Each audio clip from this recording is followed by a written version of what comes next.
Senhoras e senhores, sejam todos bem-vindos, estamos de volta.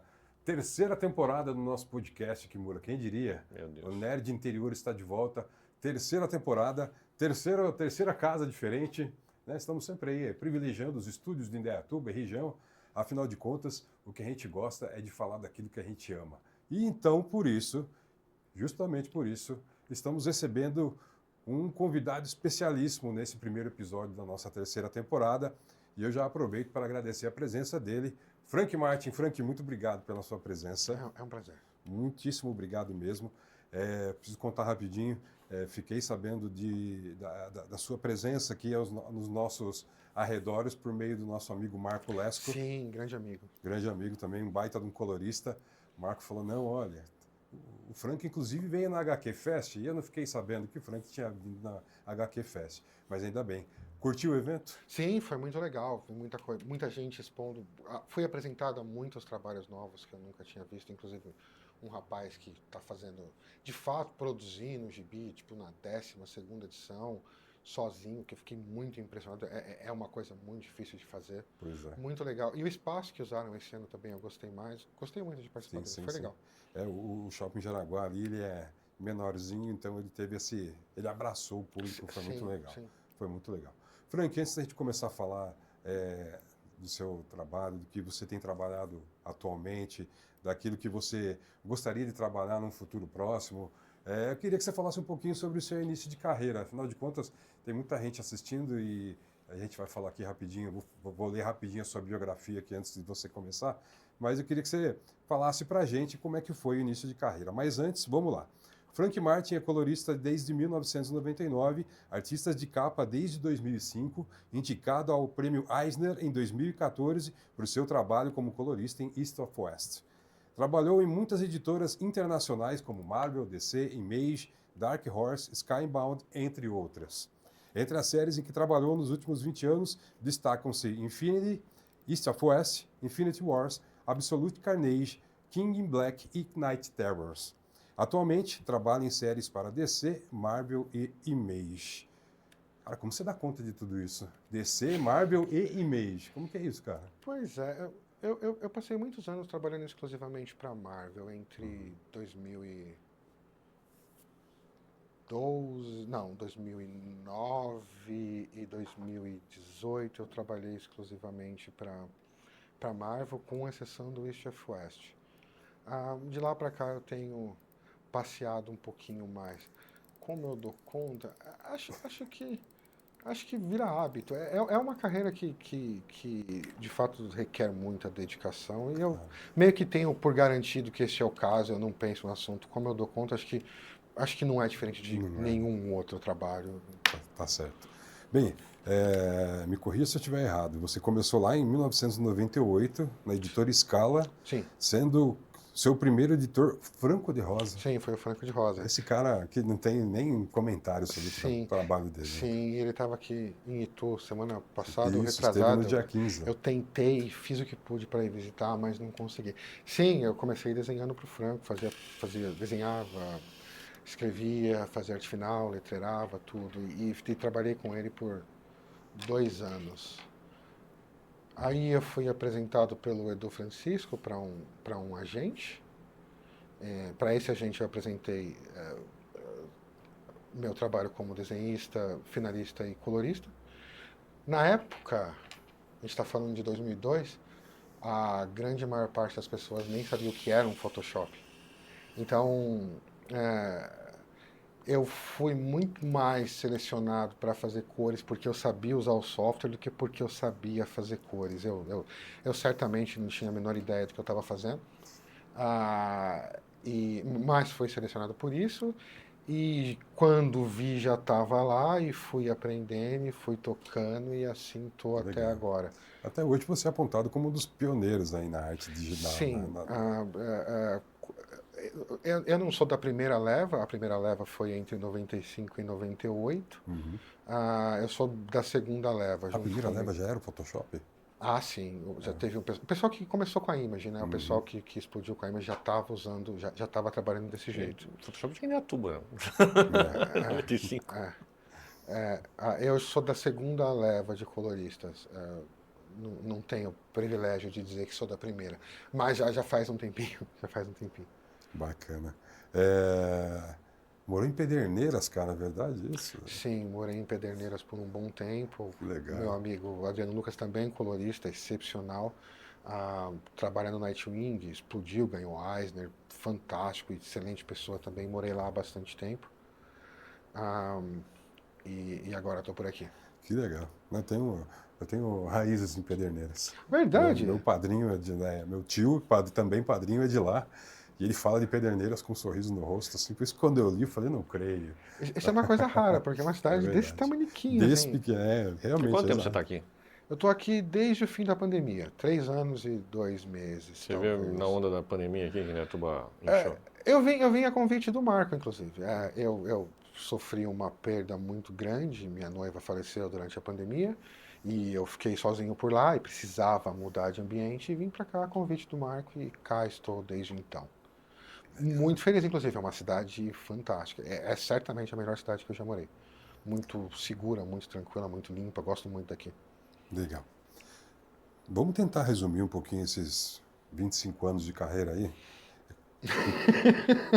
Já falamos das editoras pelas quais você emprestou o seu talento.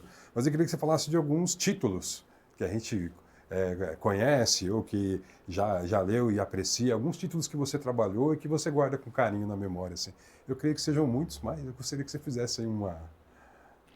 Rapaz, eu tendo a tratar mais ou menos que nem as pessoas ou tratam ou dizem que tratam filhos. O Uhum, mais importante para mim é o que precisa da minha atenção naquele momento. o que está ali. Não consigo dar uma hierarquia para nenhum deles, exceto o East of West.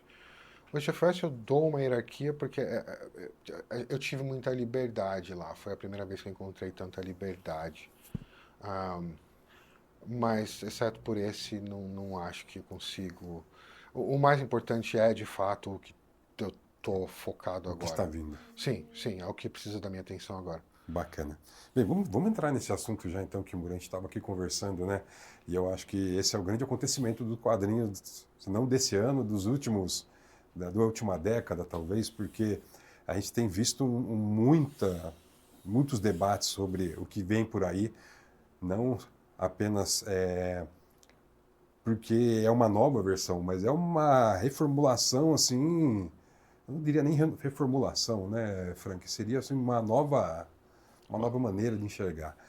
Para quem não sabe, Frank, ele integra a equipe de Absolute Batman, que é aí a nova revista do Cavaleiro das Trevas, que vai trazer uma nova versão do personagem, um Bruce Wayne, é Bruce Wayne mesmo? Isso. Bruce Wayne? Ele vem da classe trabalhadora, é um Bruce Wayne cujo design do uniforme também foi debatido, muito Sim, debatido, sim. às vezes questionado, mas enfim, né, é difícil agradar todos os nerds, né, Frank? A questão do morcego, que não parece morcego, enfim. Eu queria que você falasse para a gente, que contasse para a gente como é que foi, como é que você chegou até Absolute Batman. Você já havia trabalhado com o Scott Snyder, com desculpa o nome Nick do Dragotta. Nick lá, já havia trabalhado com eles em outras séries. Como é que você chegou até Absolute Batman? Não, o Snyder eu tô conhecendo agora. O Nick a gente trabalhou por muitos anos. A nossa parceria é já desde 2012. Produzimos 60 edições juntos. Somos muito experientes juntos. E como eu cheguei foi a convite dele. Ah, ah, eu lembro de ter sido convidado para muitos títulos com a premissa de que será a revista que vai explodir uma dúzia de vezes, a ponto disso já não ser mais algo que me empolga. Mas nesse caso foi. Nesse caso foi justamente por conta dessa premissa e por conta dessa coisa que sim, vai desagradar alguns fãs. A diferença sempre vai desagradar algumas pessoas, mas eu me lembro de conversando com o Nick enquanto decidindo como abordar o personagem, a gente tinha uma certeza. A falha seria entregar mais do mesmo. Não há como falhar além de entregar mais do mesmo. O que entregaremos será novo, e será apreciado ou não será. Será apreciado em alguma medida? Não será. Em outra, aparentemente está sendo muito apreciado. Ah, e essa abordagem, esse foco em entregar algo novo, ele determinou a maior parte das escolhas, inclusive do uniforme. É um Batman novo. O uniforme dele é um uniforme prático. É um uniforme funcional. A, o Batman, ele é todo formado em cima desse conceito. Inclusive, li algumas coisas falando que além do cinto de utilidades, o Batman vai ter uma capa que nunca foi tão funcional quanto em Absolute Batman. É verdade isso? Confere? Sim, sim. A capa tem uma função prática, as orelhas no capacete têm uma função prática, o logo tem uma função prática, todo o uniforme dele, todas. Se você parte de um Batman que ele tem recurso econômico infinito, ele pode escolher o que ele vai usar. Se você parte de um Batman que não tem esse privilégio, aí é um Batman que se vira com o que tem. E eu acho que é isso que o Batman tem de mais interessante. Esse é um Batman que se vira com o que tem. Estava até conversando com o Kimura antes aqui, ele lembrou de uma fala de Batman versus Superman, quando o Bruce Wayne é questionado qual é o superpoder dele, né? Pelo Flash. Ele fala, Eu sou é bilionário, né? Sim. Realmente deve facilitar bastante as coisas. Mas é uma mudança básica, né? Que a gente estava discutindo agora. Você tem o Batman da classe trabalhadora, é um Batman que é privilégio de nascença. O cara Sim. não é nem um cara que construiu um império, o cara nasceu rico. Exatamente. Exatamente. E é nesse ponto que eu acho que essa história que contamos se torna relevante. Eu acho que é muito difícil para a sociedade que vive hoje conseguir enxergar um herói em figuras como Elon Musk ou Zuckerberg. Eu acho muito difícil. Eu acho que é muito mais provável você enxergar uma dessas pessoas como vilão. Então, eu acredito que a gente precisa de um herói que nos representa mais. Eu acho que, se você olhar no contexto histórico, dá para separar heróis como... O herói é o sujeito que procura sustentar o status quo. E o vilão é o sujeito que tenta provocar alguma mudança. Esse é um pensamento conservador que vem regendo o mundo, principalmente a cultura, a nossa cultura através da norte-americana, que ela é muito forte em nós, e é uma ideia que eles vendem já há muito tempo e que talvez precise ser revista, talvez esteja na hora de mudar o status quo. Eu acho que é aí que esse Batman se torna relevante, importante. Talvez por isso que o Coringa no cinema é um personagem tão forte a ponto de 2 atores ganharem o Oscar. Sim. E outro que não ganhou o Oscar, que é o Jack Nicholson, se tornou o ator mais bem pago da história. Sim, é muito fácil se identificar com o Coringa. É muito fácil se identificar com uma necessidade Eu acho de... que não é uma identificação. Eu acho que é uma questão de você ver uma perturbação da ordem. Assim, tipo, tanto o Coringa do Heath Ledger, que ele é um agente do caos, né? Ele mesmo se autodenomina, quanto do Joaquin Phoenix, que aí já é um cara perturbado clinicamente, né? Tem aquela síndrome lá da risada e tal, que acaba marcando essa... E quase, né, divertidamente, ele vira o centro de um movimento social lá. Todo mundo lá se veste de Coringa e vai fazer o coisa lá. Mas não é uma coisa tão pensada quanto o do Coringa do Heath Ledger, que aí ele pensa, né, nessa questão, tipo, quando ele sequestra 2 barcos lá, o barco dos prisioneiros, Certo. o barco das pessoas de bem lá, aí qual que vai explodir? Eu vou te pedir a permissão para fazer uma analogia que amarra essas 3 partes. O, o, o Joker o Coringa do Heath Ledger, ele parte desse pressuposto: eu sou um agente do caos. E essa vai ser uma fala necessariamente hipócrita. Eu não conseguiria te transmitir a ideia de que eu presumo que o caos é melhor de uma forma organizada sem ser hipócrita. Você não entenderia o que eu estou dizendo. o caos, ele acontece, você não produz o caos.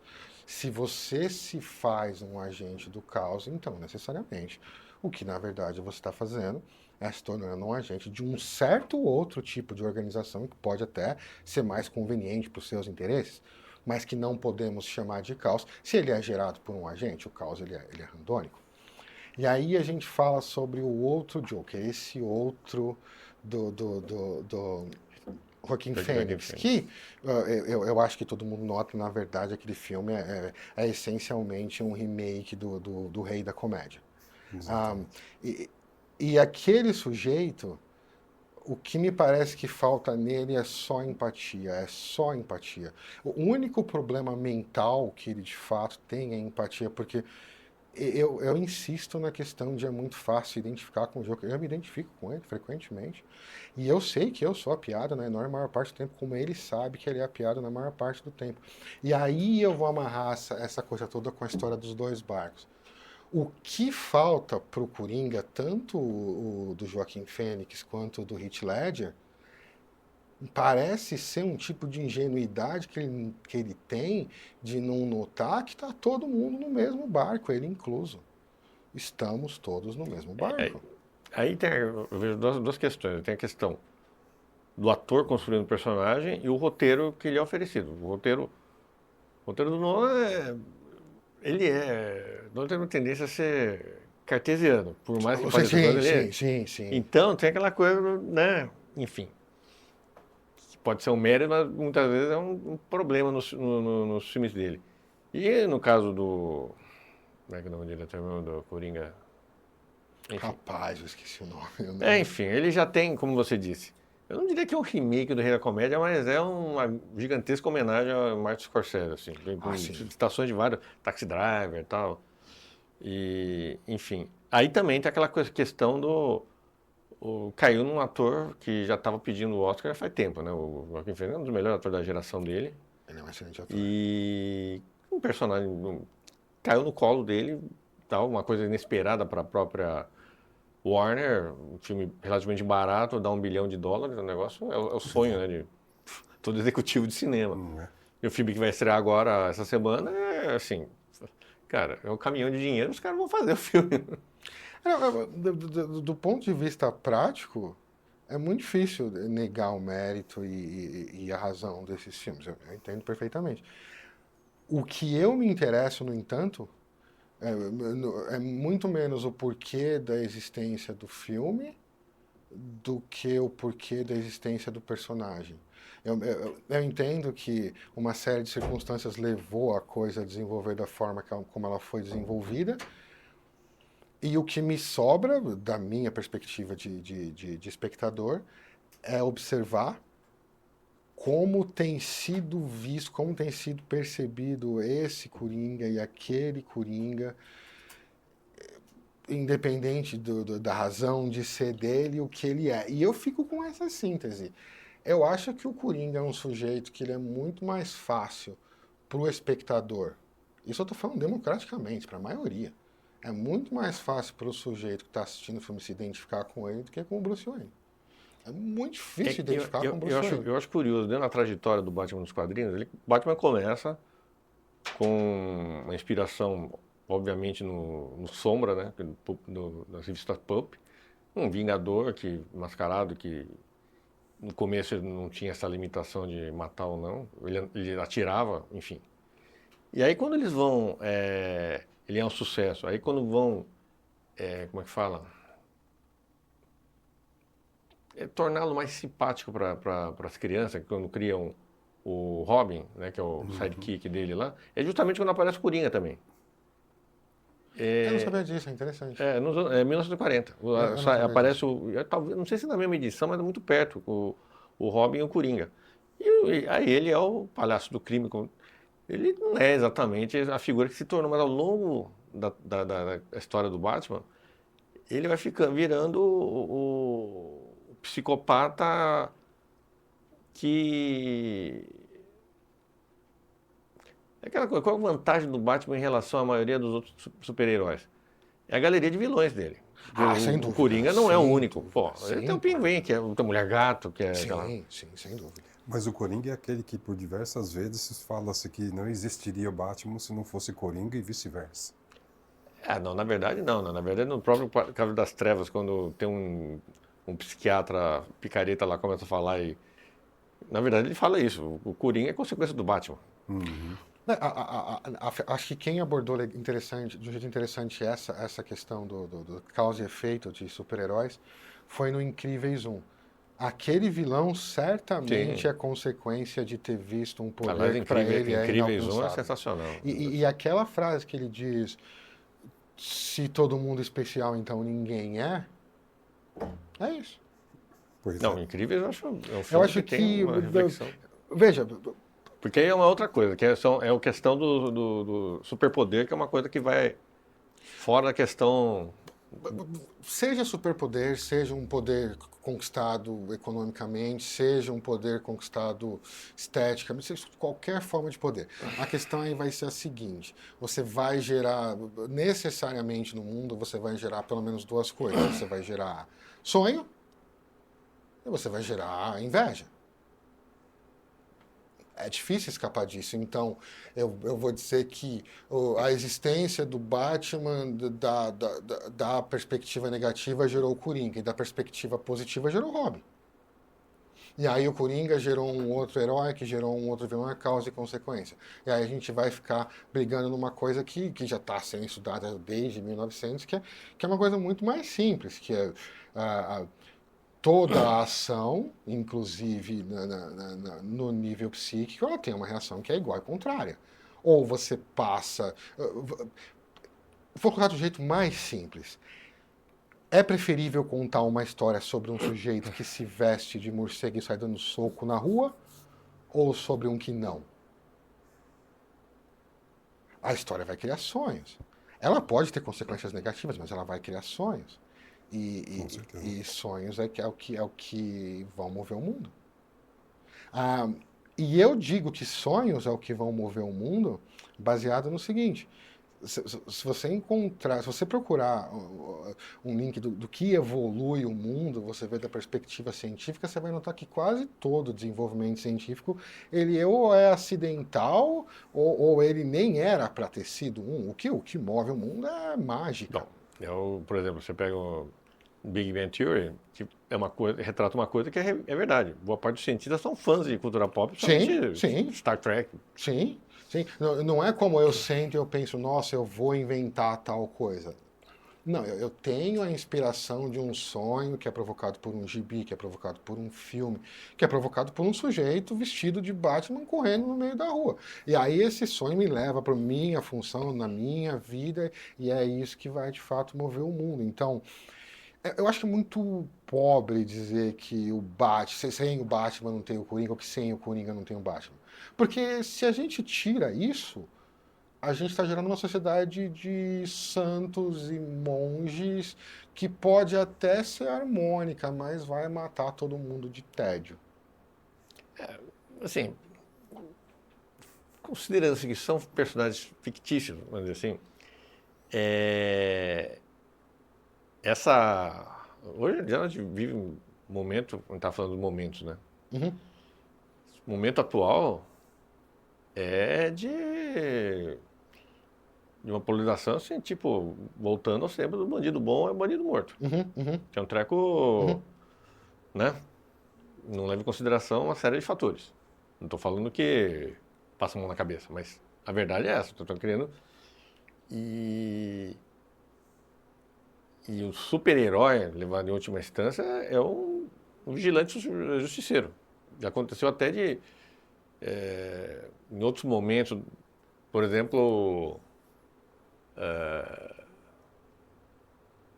Kick-Ass. O que é? O cara gosta de um quadrinho, ele vai ser um super-herói na marra lá, e vai lá e de repente ele deflagra uma epidemia de super-herói. E aí tem um super-vilão, porque não sei o quê.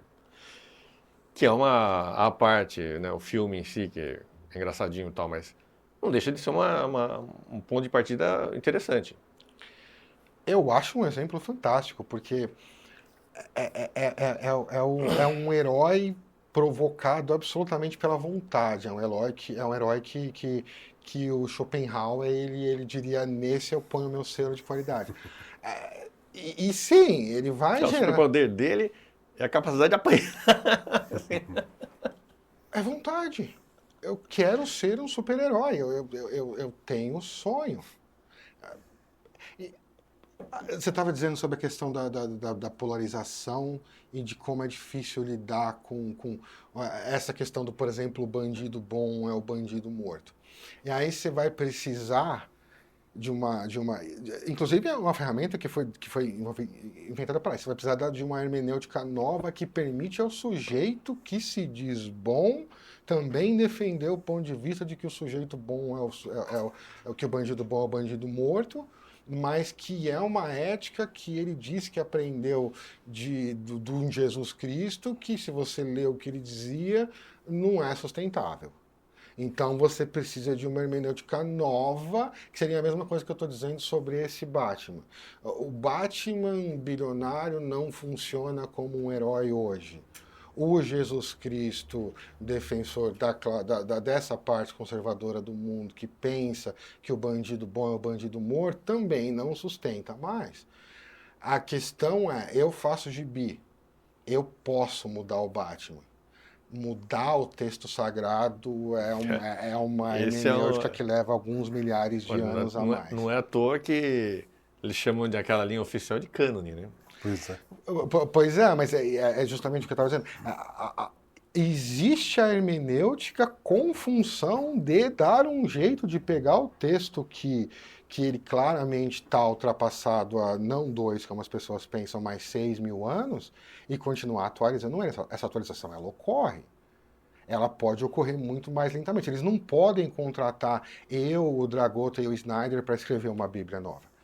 Mas ou esta atualização será feita, ou o mito vai morrer, porque claramente ele não funciona mais para a função para a qual ele é designado. Não é mais representativo da classe que se diz representada por esse. E a gente sabe, o mundo ele é movido por símbolos, não por realidade. O sujeito não vai ter problema algum de usar a cruz do sujeito que defende bandido enquanto grita que bandido bom é bandido morto. Não é lógica que rege o ser humano. O que rege o ser humano são símbolos. Voltando a falar de Absolute Batman e de símbolos, eu creio que não teremos mudanças apenas no Batman.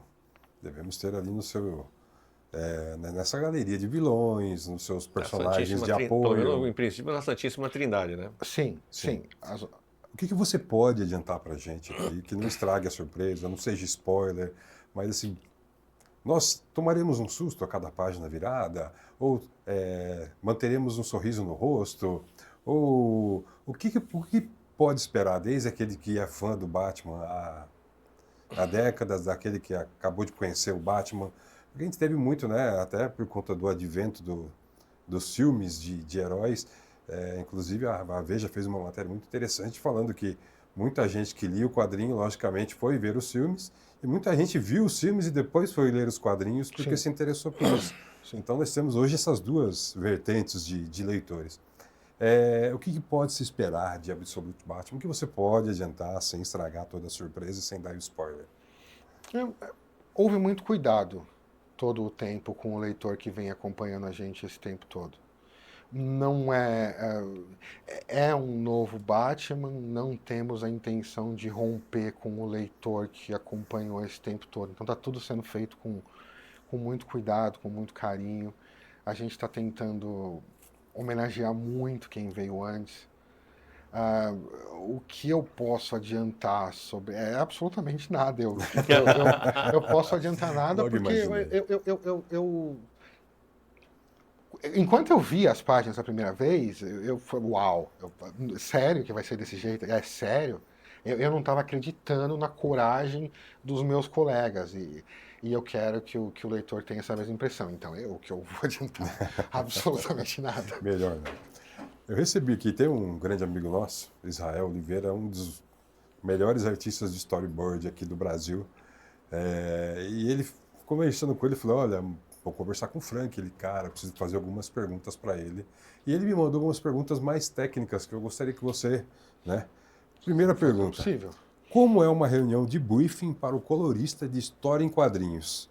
Vou dizer, estamos falando de Absolute Batman, de todas as outras histórias que você possa ter trabalhado. Como é que é essa reunião de briefing para o colorista? Existe ali um pitaco do Ilustrador. roteirista, do ilustrador, ou em termos gerais você tem essa liberdade para trabalhar? Eu tenho liberdade para trabalhar. Já houve caso em que eu fui procurado por alguém com um guia de cores ou com um sistema de regras que me precedia, mas nesse caso eu respeitosamente prefiro recusar. Eu não sei se eu chamaria de uma reunião de briefing. Tem muita conversa. Sim, sim. Às vezes não tem nenhuma conversa, às vezes tem muita conversa, às vezes eu converso com o Nick sobre como continuar a história todos os dias, 10 vezes por dia. Depende muito. E tem, enquanto tem artistas com os quais eu trabalhei e escritores com os quais eu trabalhei por 2 anos, eu nunca troquei uma palavra. Varia de caso para caso. Não acontece, é muito raro sentar com 2 ou 3 pessoas ainda que virtualmente alguém me dizer esta é a história. Eu usualmente eu parto da minha interpretação, vou testando as minhas ideias para ver se está de acordo com o que o time tem em mente. Felizmente, usualmente está. Usualmente eu tenho muita liberdade para trabalhar dentro das regras que os tantos anos de experiência que eu tenho me impõem. Bacana. A segunda pergunta dele foi muito parecida. Inclusive, ele fala: personagens que são IP de estúdios como Marvel e DC, existem parâmetros de cor para trabalhar com cada um deles, ou o artista tem liberdade de escolher a paleta de cor ou o estilo da pintura? Da cor do uniforme do Batman, ele precisa ser num tom de azul X. Existe isso? Existe? Talvez exista, por exemplo, nos estúdios Maurício de Souza, eu acredito que existe nos estúdios Maurício de Souza. Onde eu trabalho, eu preciso de um pouco mais de liberdade. E eu desafio qualquer pessoa do mundo, a ser apontado para uma sala que tudo é vermelho, para eu dizer, escolhe qual é o objeto vermelho. Vermelho é uma abstração, a percepção de cores é uma abstração, é algo que cada pessoa entende de uma certa forma. Então, manter este rigor com um certo número para certa cor parece um exercício em futilidade. Existe, mas parece um exercício em futilidade. Felizmente, eu não encontro esse tipo de coisa. Que bom. Terceira pergunta dele, e última. O processo de trabalho precisa se adaptar conforme o desenhista ou o arte finalista da edição? Existe essa preocupação durante a... Precisa. Aí eu vou... Eu não tenho... Não existe uma regra se precisa ou não precisa. Aí eu acho que é mais do estilo. Eu penso que o colorista ele vai ter 2 opções. Ele pode focar no estilo, ou seja, focar no que ele sabe e continuar no que ele sabe, ou ele pode experimentar. Eu costumo dar prioridade para experimentar, porque eu penso que estilo ele é inescapável. Independente do quanto eu aprenda nos meus 20 e tantos anos de experiência, ou mais 40 que tiver por vir, no final, o que eu sei ainda vai ser muito menos do que eu não sei. E tudo o que eu não sei forma o meu estilo. Então, me parece que estilo não deveria ser uma prioridade, mas isso é uma coisa muito pessoal. Eu conheço colorista que vai usar o mesmo estilo, independente do tipo de história que está contando, do tipo de artista com o qual ele está trabalhando, ou, enfim, tem gente que é fiel ao próprio estilo. Uhum.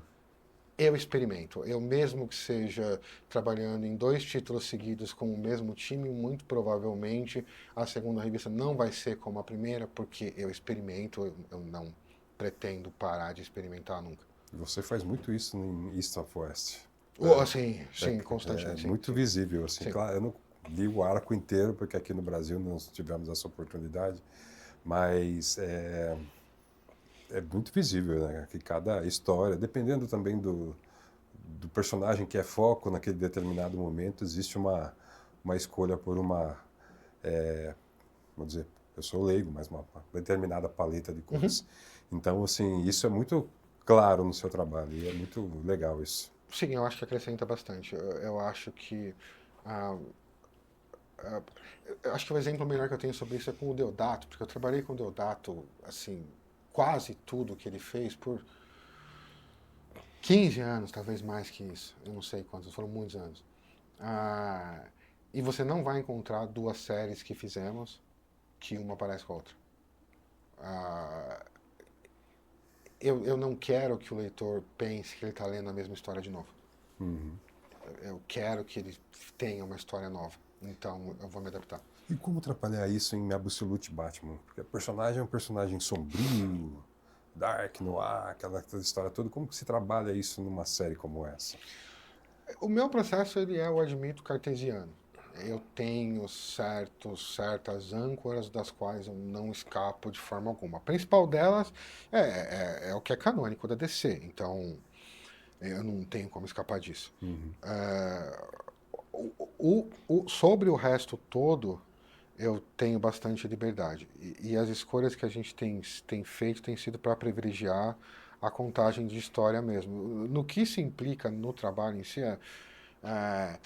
eu vou preferir fazer uma página que ela é menos bonita, ou uma sequência de páginas que é menos bonita por 5 ou 6 páginas, para economizar uma certa cor e ter ela impactando na 7ª página.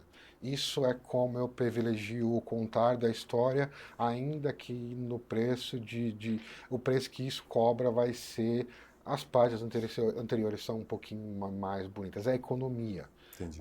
É um trabalho econômico. Bacana. Voltando a falar sobre Absolute Batman, vou insistir um pouquinho aqui nela, porque a gente é o meu personagem predileto, não vou esconder. Inclusive fiquei chateado aqui, fazer um breve adendo, que ninguém falou do Batman do Jared Leto. Achei bem chateado, fiquei bem chateado com isso. A Coringa do Jared Leto, perdão. Eu não vi. Melhor não falar. Melhor não. Deixa quieto. Inclusive, esses dias eu estive no Topado Cinemas aqui, fui reassistir o Batman de 1989, de Tim Burton, Excelente. do qual eu nunca havia assistido em tela grande. Fantástico. Eu vi na época. Espetacular.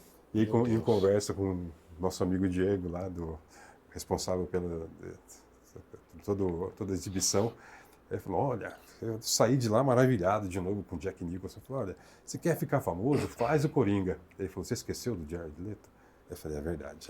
Não, mas Tudo na vida tem 4 Coringas cinematográficos, podemos até 5 contando o César Romero, ele é o único ruim. E tudo bem, faz Eu não parte. vi, eu não vou dar palpite, mas eu ouvi falar bem mal. Não, mas assim, tem uma coisa... Eu fui ver o Batman em 89 no cinema, muito... Ele é consequência do boom do Batman dos quadrinhos da época. Novamente, Cavaleiro das Trevas, Batman 1. E aí, quando ele vai no cinema, o que espera ver? Espera ver o Batman. Claro. Só que aí, na verdade, o Tim Burton faz o Batman dele, né? É o universo escolhe dele. Michael Keaton, Não, né? Michael Keaton, porque ele tem uma visão de que é um cara que seja meio comum tal. Botando em forma, ele vira o super-herói. É uma dualidade que ele... Né? Não o cara bonitão que normalmente você retrata o Bruce Wayne, enfim. E ele faz uns pecados canônicos, que é fazer o Coringa ser o assassino dos pais dele. Né? As pessoas esquecem, mas ele fez isso. Fez. Jack Napier. Então. Eu não... Sim, é um pecado canônico, mas é interessante. Não deixa de É ser. uma visão dele, né? Quer dizer, Nesse caso aí, a existência do Coringa, do Batman, é muito mais diretamente causada pelo Coringa. Talvez isso implique... ele também meio que cita outro evento, quadrinho evento, que é a Piada Mortal. Assim como em Piada Mortal, Fantástico. ele também ele cai no coisa de tinta, coisa de químico que transforma ele no Coringa. Que é um Zé Mané e tal, ele cai numa coisa, enfim. É meio parecido. Acho que eu vou rever esse filme, eu tô ficando com saudade. Acho que eu vou dar uma revista nele. Bom filme. Bom. Enfim, o que ele pegou lá do Batman Cavaleiro das Trevas é aquela arquitetura gótica lá. Porque praticamente tudo ele inventou, tirou da cabeça dele. Tim Burton, né? O Batman que não mexe o pescoço. Foi, né? O Batmóvel que ele precisava soltar um gancho para dobrar a esquina. Numa comparação direta, você vai ver que o Tim Burton ele tem um comprometimento com a estética muito maior do que Não, sem dúvida. qual é o nome do diretor dos novos filmes? Eu esqueci o nome dele. O Nolan. Ele tem o comprometimento do Tim Burton é com estética e sempre foi, E sempre é. será. E o Nolan já tem um comprometimento mais com a questão no que implica este herói Não, no ele tem, mundo. em termos de pretensão, o Nolan, assim, a pretensão dele é muito, ele quer extrapolar mas, por exemplo, tem hora lá que o Batman tá com o aviãozinho dele lá, no formato do... Sim, Ele sim. vai lá, o Coringa tira uma arma puta, que tem um cano desse tamanho. Excelente, pra- cena. Que é Fantástica. cena. totalmente Burton esse negócio, né? Fantástico. Muito, muito. E é muito mais que ver com um quadrinho de fato, né? A gente pode Sim. fazer isso. A gente pode e a gente adora fazer isso. Eu espero que o Batman que a gente está fazendo seja mais desse aí. Eu quero que seja mais desse tipo. Eu espero que seja. Estou tentando fazer o possível para que seja. Que legal. Acho mais divertido. O nosso trabalho é extrapolar. O nosso quadrinho serve para colocar.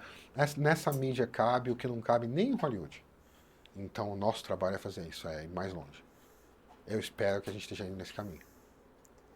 Frank, Legal. quando a gente fala de artista, de criação, é lógico que tem uma série de fatores envolvidos. Quem você traz com você quando está criando? Quem são suas referências? Não apenas dentro do quadrinho, mas acho que tudo é válido, né? Música, tudo que envolve aí, cultura, arte, nos termos gerais, cinema, que a gente já falou aqui, tudo isso é válido na hora de construir a sua marca, como você falou. Quais são as suas referências como artista hoje? Afinal, deve ter mudado ali ao longo do tempo, ou algum ganhou destaque, outro ganhou menos, mas quais são suas referências? Falando especificamente na minha profissão, não no sentido de uma referência do tipo, isto é o que eu gostaria de fazer, mas uma referência na questão de conjunto da obra, o Justin Ponsor foi uma referência para mim enquanto ele viveu.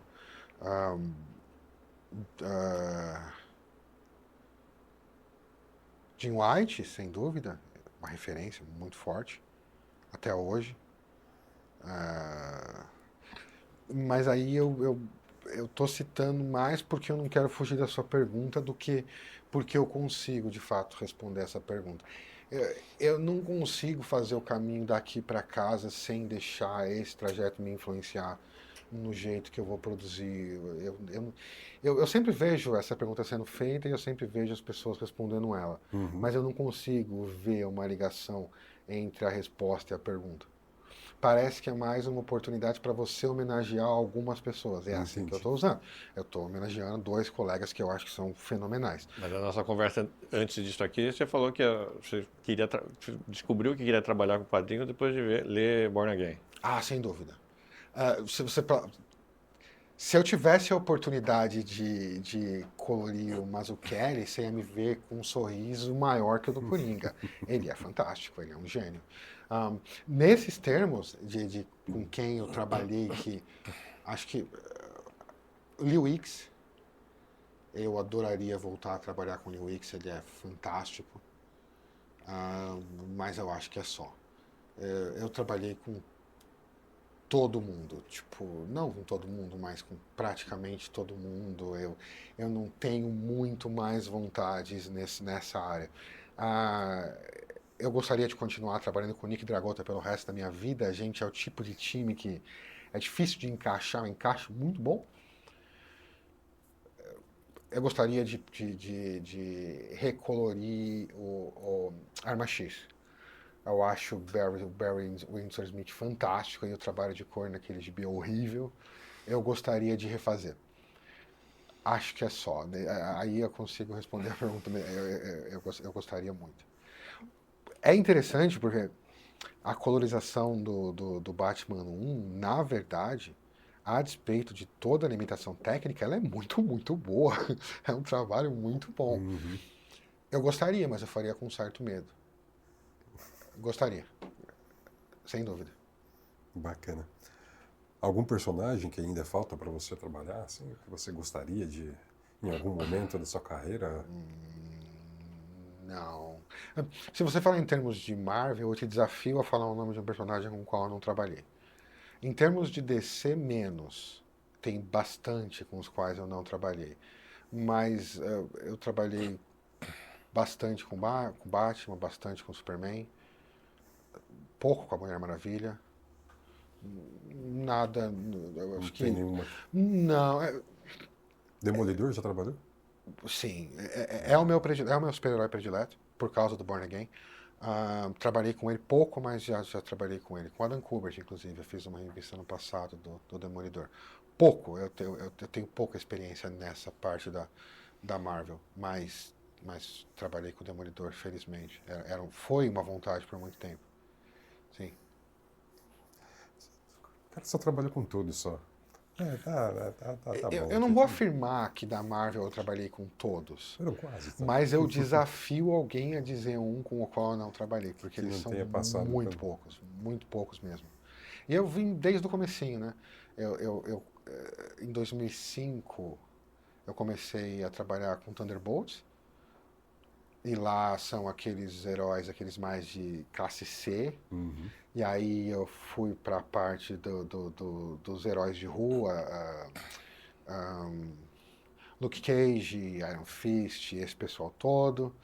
Depois eu fui fazer Avengers, eu fiz X-Men, eu trabalhei com Simbionte, eu trabalhei com Homem-Aranha. Eu passei, nesses anos, eu passei por todos esses escritórios, então... Quarteto Fantástico também, então eu acho que não sobrou nada. Na Marvel acho que não tem nada que sobrou. Na DC tem alguns. Uhum.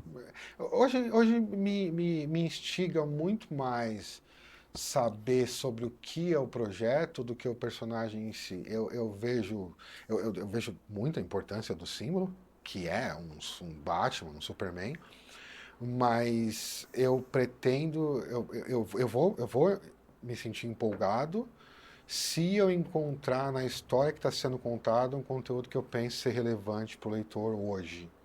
Se for só para recontar mais uma história de Lanterna Verde, sobre como responsabilidade é importante, blá, blá, blá, aí eu acho que não me interessa. Me interessa renovar os mitos, me interessa pegar isso e passar para a próxima geração, me interessa formar um público novo, conversar com gente que não é da minha idade. Isso me interessa. Acho que a gente não pode negar que Absolute Batman encontrou um colorista, não vou nem dizer nem certo, né? Não haveria outro, acho que, nesse mundo para fazer isso. Mas a gente tá, você, da Absolute Batman, você já está em qual edição, assim, no trabalho? Eu tô fazendo a segunda. A segunda. Eu tô fazendo a segunda. Joia. Tô um pouquinho atrasado nela, inclusive. Não, acho que isso daí é uma... eu imagino que não seja uma... Qual a periodicidade planejada? É mensal? É mensal. É mensal, mas vai ter algumas folgas, eu imagino. Eu não tenho certeza sobre isso, mas eu presumo que eles vão ter folgas, porque, de fato, para mim é possível produzir a revista mensal, mas para o desenhista fica muito pesado, de fato, todo mês sem férias, então eu presumo que vai ter folgas, troca de equipes, mas a periodicidade vai ser mensal. Existe uma possibilidade de Absolute Liga da Justiça? Eu imagino que sim, eu espero que sim, eu torço que sim. Eu não tô tão informado assim, até por falta de tempo, mas eu presumo que esteja nos planos. Tomara. Espera-se. Eu não sei como ela. Porque é interessante, né? Assim, se você imaginar nascendo um Batman agora, e um Superman agora, e uma Mulher Maravilha agora, de onde partiria essa Liga da Justiça? Como começa? São personagens diferentes, num mundo diferente, com necessidades diferentes. É interessante, é uma pergunta interessante, eu não tinha pensado nisso, mas eu estou interessado em saber. Inclusive o Superman tem um pezinho no Brasil, né? Ouvi dizer. Acho que eles escolheram um público bom para fazer um gesto. O povo aqui, ele gosta de vestir a camisa, então acho que escolheram bem. Com certeza. Você pensou, Bruno? Superman brasileiro? Então, Ele teria eu acho que a ideia do Superman soviético que já teve era boa. Foi-se o martelo, né? eu acho que é o Aaron. Não, é o Jason Aaron. Eu acho que é o Jason Aaron que está escrevendo o Superman. Eu acho que é o Jason Aaron. Eu não sou escritor do Superman. Eu não sou qualificado para ser escritor de nada. Mas se me perguntarem, o Superman é uma oportunidade interessante para você ter um herói que supera essa questão de fronteira que é tão questionável no mínimo, é discutível no mínimo. O sujeito é alienígena. Sim, mas tem todo aquele negócio, né? Nasce no vai parar no Kansas, uma origem rural, aí depois... É aquela coisa americana, né? Tem uma história... A questão é se precisa ter. Tem. Precisa ter. Eu não tenho dúvida de que o bebê, quando ele cair em Moscou, vai gerar um Superman comunista. Eu não tenho a menor dúvida disso. A questão é se precisa ter. Aqui já teve, né? Como é que chamava aqui? Foi esse o Martão? O gibi é fantástico. A questão é se o Superman não é uma ferramenta interessante para explorar justamente qual é a realidade dessas bordas, o que significa ter uma pátria, que ele vai ser influenciado pela circunstância em volta dele, isso eu não tenho dúvida. A minha questão é se não é possível, e de novo, eu confio muito no Jason Aaron, eu não sou qualificado para fazer o que ele faz, ele deve saber o que ele está fazendo. Mas eu, se escrevendo, eu ficaria tentado, sim, a usar o Superman. Se a pessoa conhecesse o Brasil, provavelmente botaria na cena caindo numa favela carioca. Como é que ninguém ia perceber isso, eu não sei. Mas pensando numa ótica americana, eu acho que ele vai cair na Amazônia. Aí vai virar um Capitão Planeta. Aí você tá... Ou um Herzog também, ele pode cair. Não, aí já seria muito seria um gibi que eu leria. Como é que era o nome do porra do filme? Nossa, eu vi esse filme quando lançou. Faz tempo. Não é a Guirre também é na Amazônia. É aquele que o Herzog louco lá faz arrastar um barco no meio da selva. Era exatamente ao que eu estava me referindo. Nossa, esse filme Seria um Superman Não, é fantástico. uma coisa maluca, né? Cortou um monte de árvore centenária para fazer a porra da selva. Aquele filme é tão interessante que o documentário sobre Sim. aquele filme é mais interessante do que o filme. Tem, como o Apocalipse que tem que a mulher do Coppola filmou lá. Sim. Mas esse tá... Sim. Não, eu lembro de ver o filme, eu tava vendo o filme, cinema. Aí tá, o cara vai lá, tenta entrar na ópera de Manaus lá, tá. O porteiro é o Milton Nascimento. Frank, a gente está chegando quase no fim do nosso bate-papo. Mas você, na nossa conversa aqui antes, você vai falar um pouquinho que o Absolute Batman tem muito do mangá. Inclusive, mostraram-se algumas referências ao clássico Akira. Né? Como é que você vê isso daí também? É uma tentativa de trazer esse público jovem? Afinal de contas, a gente está vivendo aí, né, o mangá, os animes, o mangá, eles chegaram com uma força, saíram do Oriente e chegaram com força no Ocidente, né? Como é que você vê isso daí? Tem um pouco disso também, dessa estilização, assim, de trazer um pouco desse estilo para dentro da história, ou é só uma homenagem mesmo, algo que... Eu diria que não é nenhuma coisa nem outra, é simplesmente admitir que aquele formato de contar histórias tem qualidades as quais não estamos explorando e não temos motivos para não explorar. Então, observar o que tem de positivo naquele jeito de contar a história e sim, na medida do possível, trazer para nós. Não para sinalizar para um certo público, muito menos para fazer uma homenagem, mas para melhorar a qualidade do trabalho que estamos oferecendo. A gente inclui isso porque temos a impressão de que isso vai gerar uma história melhor. Essa é a única razão. Bacana. E já que a gente está falando de motivação, qual que é a motivação do novo Bruce Wayne? Eu tenho que tirar algum spoiler do Frank aqui, não tem jeito. Alguma coisa. Ele também é um órfão? Ele também... O que você pode adiantar do novo Bruce Wayne? Além do que a gente já sabe, que ele é da classe trabalhadora, que ele não é um bilionário excêntrico. O que você pode adiantar para a gente? Absolute Batman. Sem correr os riscos. Ele é mais alto do que você imagina. Mais alto que imagina. Muito bem. Acho que é isso que eu posso adiantar. Muito bom. Acho que é basicamente isso. Tá ótimo. Acho que já é alguma coisa, né? Legal. Semana que vem, acho que em 2 semanas a revista sai. Eu vou sugerir para todo mundo comprar, se conseguir, porque de fato Vai sair esgotaram. lá, né? Isso, a primeira tiragem foi, a segunda aparentemente também já foi. Então, quem conseguir comprar, eu recomendo. Eu estou bastante orgulhoso dessa revista, eu acho que não vai se arrepender. Vou fazer um merchanzinho aqui que geralmente a gente não faz, mesmo que a gente não tenha patrocinador ainda, né? Segui sua recomendação, procurei o Comics and Signatures e adquiri meu Absolute Batman. Muito bom. Quem quiser procurar é o Matheus, do Comics and Signatures. Eu vou pedir para deixar o contato dele com vocês. Vou Aí, se deixar vocês aqui puderem vou colocar, deixar na legenda aqui do eu nosso fico bate-papo. muito grato. Eles que estão fazendo essa parte. Muito bom. Inclusive tem algumas edições que você autografou lá, ou vai autografar a capa. Sim, lá, a gente vai vender cópias assinadas, algumas com algum esboço. Eu vou esboçar em algumas delas que forem capa blank.